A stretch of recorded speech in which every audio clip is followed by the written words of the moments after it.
What is up, my people? Thanks for joining me here on my channel again, Steven Sturgill. We are live casting. And yes, today we are yet again talking about another tobacco-based scent. Haha, surprise, surprise. You thought I was going to change it up. Nope, still got a tobacco-based scent coming at you from the house of Viktor and Rolf. Viktor and Rolf from Amsterdam. Now, if you're wondering, so they're obviously from the Amsterdam-based fashion house. They were both born in 1969, and they met and studied together at fashion at the Academy of Arts in Arnhem.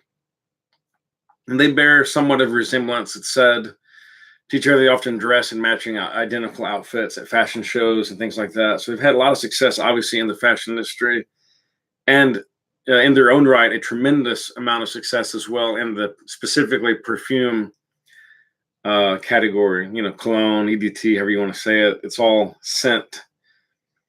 Let's see, respectively, they are, I just had it. Where did let's see. Yeah, it's Viktor Horsting and Rolf Snoren. And I hope I'm saying that right.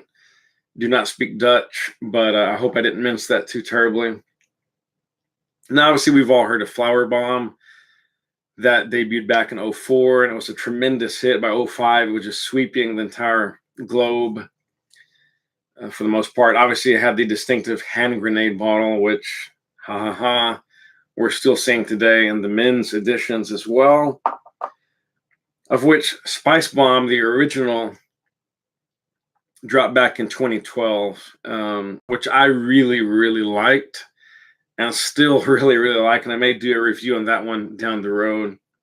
They have a lot more perfumes than I was actually aware of. I didn't know they'd actually been this proliferous, but they have had at least 79, if not more, perfumes created to this date. And although I couldn't find the specific nose responsible for the Extreme edition, it may or may not be the same nose that did the original Spicebomb.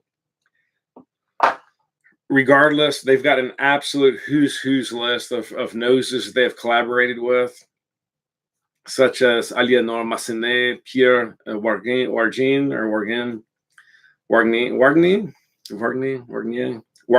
yeah, I'll say Wargnier, Carlos Benaim, Olivier Polch, Cécile Maton, Serge Majuliet, Domitille Bettier, Dominique Ropion, Sonia Constant, Marie Salomon, Amandine Clerc-Marie, Dora Barish, Juliette Karagazoglu. My word, I'm sorry, Juliette. I don't know if that's Greek or otherwise, but sorry for mincing that last name. I'm not even going to try that again. Sorry. Natalie Lorson and Pierre Negron. So that is an absolute just tour de force who's list in the perfume in the world of noses and perfumery. Grab my other page now. This was my scent of the day. Tab back over here. Thank you for catching me live cast, Andre. It's fantastic to see you here. Thank you for joining me here on the live cast. Yeah, I know it's very hard for me to also catch. Not that I have preferred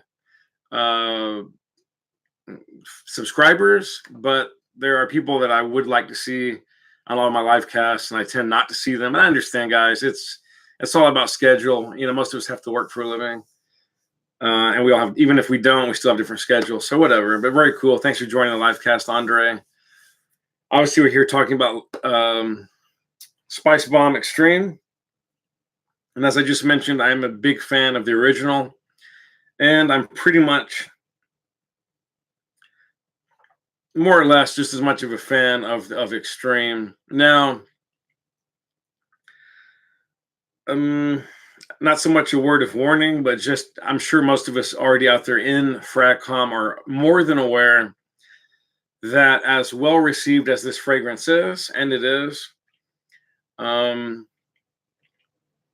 there's some, I don't want to say some haters out there. It's not been the best received in some circles. For example, the Extreme moniker has said to be anything but extreme. And similar to some of John Varvatos's line, some perception of longevity and projection have been a little bit not so hot, a little bit questionable. So we'll get into these things in a minute, but let's first go down the notes breakdown and we'll get into some of that stuff. So again, this dropped back in 2015 in the little grenade bottle. Here's the box. Not that I care. Whatever. I'm not going to smash it, but whatever. I could care less about boxes in general. You don't wear them, and you can't really do much with them, and they don't smell. So whatever.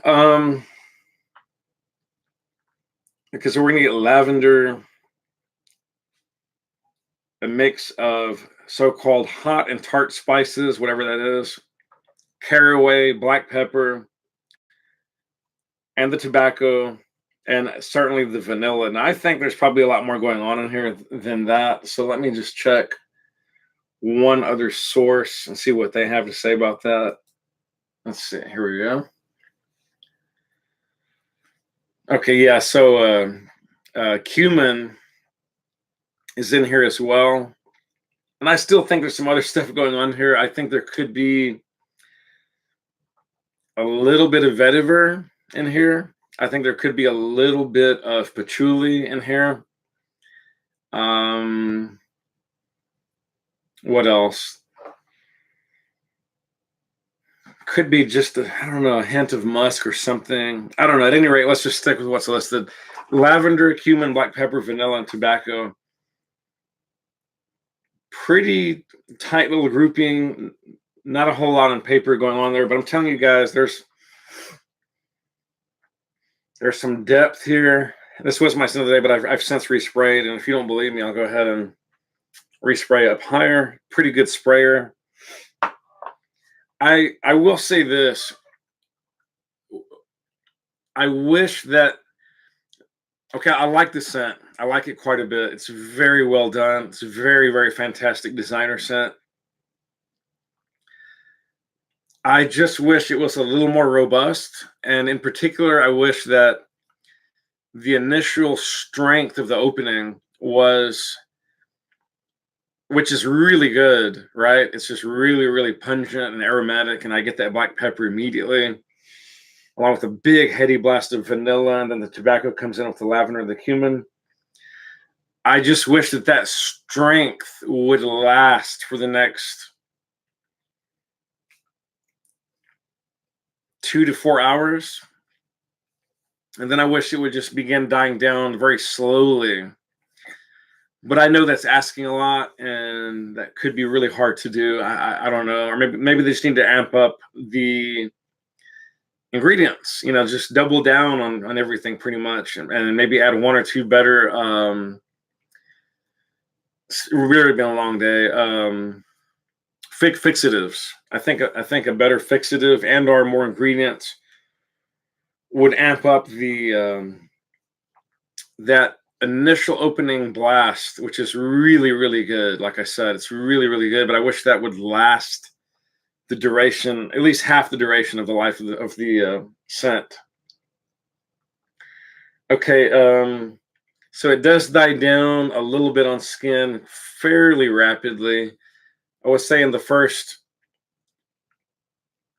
30 minutes to an hour, it dies down to I wouldn't say a skin scent yet, that's ridiculous, but it dies down to a very modest scent and bubble, in my opinion. The good news is that lasts for about 4 hours, 3 to 4, like at least 3. And then it begins rapidly decreasing by at least 1 or 2 inches every 30 minutes or so. And at the end of the day, it's just what I would describe as a strong skin scent. So unless someone's right up in your grill, they're probably not necessarily going to smell you. Having said that, if you get quite a bit on your clothing, it's really going to help project and have more sillage and more character. And you'll find that it definitely lasts a lot longer if you're not afraid to get it on your clothing. Now, Buyer beware, I did not test this on white clothing. So if you're wearing a white shirt, business attire, or just a white t-shirt and or pants or a skirt or shorts, it may or may not slightly discolor the fabric. I cannot claim to full knowledge in that regard, or any knowledge that's definitive in that regard, but just it is somewhat of a dark juice, so just be a little bit careful. I didn't notice anything on this shirt, and I got quite a bit on this shirt, but it's not specifically obviously white. It's light blue and with some navy blue, more or less navy blue cross pattern. What else to say before we wrap it up? I like this scent a lot. I think it's a more mature, slightly more grown-up version of 1 Million. Not that I ever fully subscribe to the idea that 1 Million is so juvenile or like a teeny bopper cologne. I don't think that at all. I think it depends a lot on the wearer. It depends how you carry yourself. It depends how you dress. I think 1 Million to me will always be a fantastic fragrance as far as I can tell. And I have bought the old original, and I've also bought a recent reformulation. And to me, the reform is just about every bit as good as the old original, in my humble opinion. Feel free to disagree. This is an excellent scent. Who's it for? I think it's seductive, mature, sexy, sophisticated. I think it's an excellent, obviously, fall and winter scent, no doubt. I think it can be worn year-round. You might want to spray lighter, obviously, if you're really going to be banging this in the summer. I would only go maybe 2 to 3 spritzes if you're going to be wearing this in the dead of summer, if you're brave enough to do that at all. But obviously, it's custom geared towards cooler weather for sure. Age range, I think anyone can wear this as long as you have the internal maturity and character to pull it off.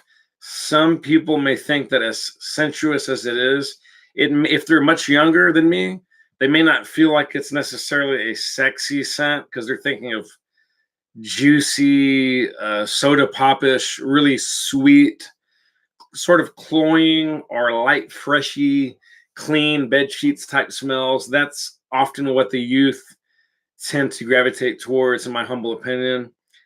If that's how you feel, or you're that age group, well, I mean, you be you, you do you. I'm just telling you what I think about this scent from my perspective, obviously at my age. Yeah, I think it's a mature scent, but I think you can wear it if you're younger. You just have to have the right mindset, character, and think that it smells good on you. And who am I, or who is anyone to argue with that? So I think with that, guys, we're going to wrap it. It's been a really long day. Thank you, Andre, again, for joining me here live. Before I go, I will field any comments, questions, or suggestions before we wrap for the night. And again, my heartfelt thanks to you guys out there watching as well who are not commenting. I know you're out there watching as well. I wish you would comment. I'd love to hear from you. Open to any suggestions, scents you'd like me to review, just thoughts on FragCom in general, thoughts on other perfume reviewers, or things that you'd like me to know about. I'm more than open to ideas and suggestions, or just simply bouncing your ideas back.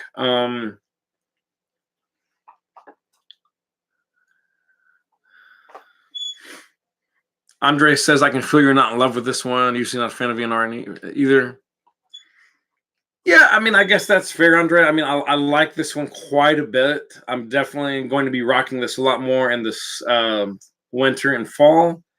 I do enjoy it for sure. I like it. Again, I wish that VNR would improve it just a bit, make it more nichey. Here's what I would do. I would make it more niche or indie style. I would jazz it up with a couple more ingredients like Peru balsam, for example, maybe just a hint of incense, a tiny, tiny dash of oud, not enough to like overwhelm or take away the character. I would even amp up the tobacco. I'd add a little bit more herbs and spices. I'd add a lot more fixative, and I would just make this thing just yell from the mountaintops. It would be more balsamic. It would be stronger. It'd have much more sillage and projection. I think if they did that, this would just be like a holy grail of scents, right? But it's not quite that. It's very good. It's very good for a designer. It's not quite great, in my humble opinion, but it is indeed very good. And it's really, really good for what it is. Price point, before I forget, These come in slightly oddball sizes. The smalls only come in 50 mils, and the larger only comes in 90 mils, which is just technically over 3 ounces. I think it's like 3.01 or 3.03 ounces, kind of an oddball number.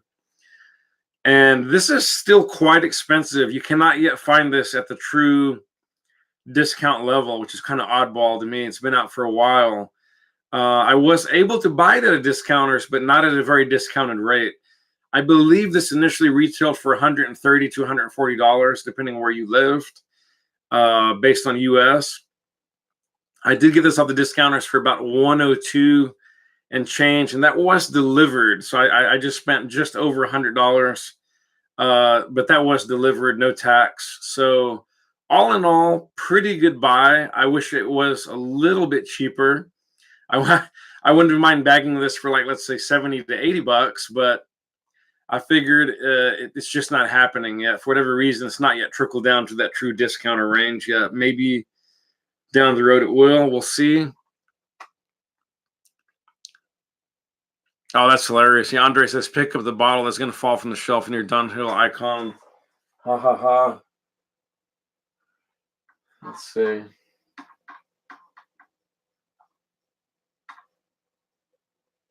I think it's that one back there, right? Or... yeah, I think Andre means that the gold one. Yeah, it's not actually, Andre. The the lighting actually makes the bottle look like it's much further off the shelf than it actually is. It's really, really just the barest portion of glass actually coming off the edge of the shelf. The bottom of the shelf kind of comes out a little bit more. And anyways, I should move it, to your point, though. very, very good eye, Mr. Andre. That is going to do it, guys. We're going to wrap. Yeah, I'm just feeling quite sleepy tonight. I'm probably going to grab some early Z's. I'm normally a night owl, but I need to really turn in a little bit earlier than normal. So anyways, thanks so much, guys. It's 2 o'clock in the morning in my part of the world. I wish you all the best. Thanks for joining in. And guys, if you weren't able to make this live cast, hey, you can always catch it later once it fully uploads to YouTube. Thanks so much. Love you guys. Spray often, spray well. Live life on your terms, baby, not someone else's. It is way too short or too long. Thank you so much, guys, and we'll see you down the road of the perfume journey. Peace.